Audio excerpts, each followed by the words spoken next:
Alright guys, so yesterday for you guys, Watch Dogs Legion finally dropped its multiplayer. This was something that was supposed to come out at launch and didn't, and was supposed to come out shortly after launch, and then spring of 2021, which is now. And so it's finally out. And so let me start with the positive, because there's not much of it. Alright, so as you can see here, the past couple of seconds, I've been flipping through the Battle Pass, the Season's Pass, whatever you want to call it, for Season 1 of Watch Dogs Legion. And so this is completely free. You can unlock everything in here just by playing. So that's their first big plus, and that's probably their only plus, alright? Because everything else, it's real rough. So essentially how this works is it completely wipes you in this multiplayer load. Essentially you're restarting with new recruits, new technology points, everything from scratch, right? And so there's objectives on the map, some of them being just quick little go here, destroy this, hack this, quick little things that you can do that are solo-based activities. And then there's 4-player based missions, as well as a spider bot arena that isn't completely out yet. And so let's start with those open world activities, is what I'm going to call them, right? And so you go up, you go to the phone booth, and it's go destroy this, go do that. And these are, if you've played the single player, I would say equivalent to the recruiting missions, right? At least some of the worst ones, right? Go here, kill these 5-10 guys, press this button, you've done it, right?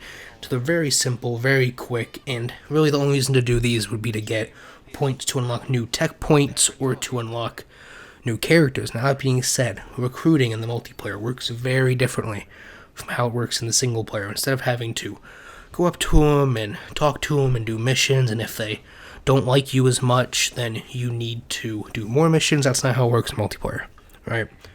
In multiplayer, it's a very simplistic system, right? You want them to join, you want to recruit them, pay money. That's it. Not real money, in-game money. If it was real money, we'd have a problem. But you just pay your skill points, your equivalent to unlocking stuff, and that's essentially how you recruit people.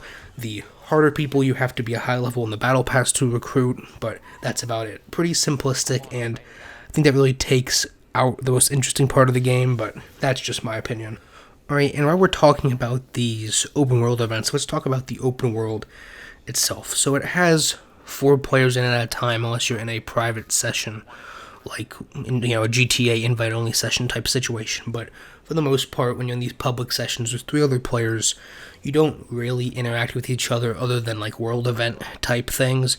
But almost all of the open world activities are single player only, and the fact that you can do them with friends, but you're the only one who can see the marker, the objective, you're the only one getting points or money for it. So all of that open world stuff is completely, for you and your friends to mess around with. There's not really much to do there, right? Now here's the problem I have with that open world stuff. Other than it being very boring and repetitive, the fun part of the game, right, is taking out these outposts, which again, essentially that's what these open world activities are. And so my problem with this is that if your friend you're playing with, or again, you can do this by yourself, but if you're playing multiplayer, you're playing it with a friend, I would presume. So the person you're playing this with, if you don't have a very similar play style, it just doesn't work out, right? I play very stealthily, very hacker friendly, and you can see my friend here just likes to punch everybody. And so it doesn't really work too well if you don't have the same type of play style, but again, these are just the mini missions, that's what you want to call them. But we're all talking about the open world, right, and all these missions before we get into the other sections of missions, right? So the game was buggy at launch more on regular Xbox Ones. I played it on the One X, and it was relatively okay. Frame rate drops and crashes, every now and then.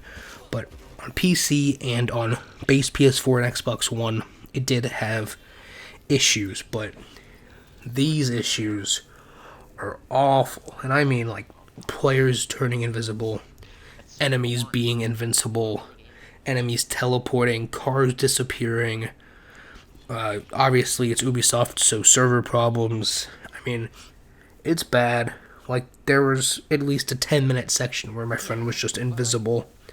There's, like I said, the enemies. You can shoot this super armored guy 15 times, in the head and not do any damage. His health bar won't move.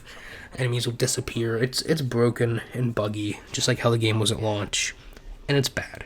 And so other than that, currently the only other thing to do is missions, right? And so you load into still part of the open world, I guess, technically, but it's just an outpost that you just all 4 players, has to be 4 players, fast travel to, and you have an objective, again, much like the recruiting missions or any of the other missions in the game. Kill these guys, hack these computers, destroy these cars, defeat these high-level enemies, stuff like that, right? And so my problem with these, one is it's a pain in the ass to connect to them. It took us, I want to say, 4 tries to get into one. That's problem number 1. Problem number 2 is that you have to play them with 3 other players unless you're lucky enough for them to disconnect, right? Because most of the time, again, this game came out 4 or 5 months ago now at this point, something like that, maybe even further. And so there's not a lot of people on it, and this might just be because it's a day one. I mean, literally within 24 hours of this coming out, I have played it. But there's not a lot of competent people doing these missions. I mean, we had to destroy a car, and people were just hacking it, making it go forward and backward over and over and over again. And just stuff like that where the teammates can get in the way. And as far as I know, there's no way to do this by yourself or just with your friends. And again, these missions are quite boring, especially for someone like me who prefers the stealth approach, and with 3 random people, there's no way you're doing that. So I see how it can be fun if you're playing it with a group of friends and you all decide to go stealthfully. And this is a crazy comparison, but I kind of want to compare this to Wildland or Breakpoint, those Ghost Recon games, right? If you're playing, an outpost, a situation with 3 friends and you're all working together really well and tactically doing things silently, I'm sure this can be really cool with all the hacking and all of that, and coordinatedly taking people down and all that stuff. But with random people, it's a mess. Alright, and that's it right now. The only other thing left, there was like a mini raid, but it was unavailable and you need 3 people for it. But again, most of the content within Watch Dogs, and again, all of the Watch Dogs multiplayers have never really been anything significant, and I think a lot of what's good about Watch Dogs is the hacking, right? And when you throw in, all of these other players, everyone trying to play their own way and just shoot 'em up style, I mean, with 4 people, you can completely overwhelm the enemy. There's no need to hack, right? And so, I've said a lot of bad things about this multiplayer so far, and that's because it's bad. This sucks. Like, I played this for like 2 hours and I uninstalled the game. I'm not playing this again unless they add something significant. And the bugs, well, that's not true. I was going to say, well, they aren't game breaking, but they are game breaking because I got stuck underwater. Let me show you the clip of that. This was so annoying. I literally had to hack a drone just to play the game because I got stuck underneath the map and couldn't do anything. Okay, but bugs aside, should you revisit Watch Dogs 2 to come back and play this multiplayer, right? If you just want to mess around with your friends and just don't enjoy like the hacking or the stealth and just want to shoot stuff up and don't really want to think or just mess around, then sure. But again, if you liked Watch Dogs 2, multiplayer is very similar to this. I feel that there's stuff to do, but none of it's significant or interesting in the slightest bit, right? I feel that pretty much all of the Watch Dogs multiplayer is just unnecessary. There's the hacking thing from the first game that's okay, where you go into another player's session and you can hack them and mess them up and stuff, but that was really the only thing interesting that they ever did. And so, again, I wouldn't recommend this, but if you guys like it, let me know down in the comments below. If you hate it, let me know. I just want to get this out there, let you guys know that it is finally out, and you can go check it out for yourself.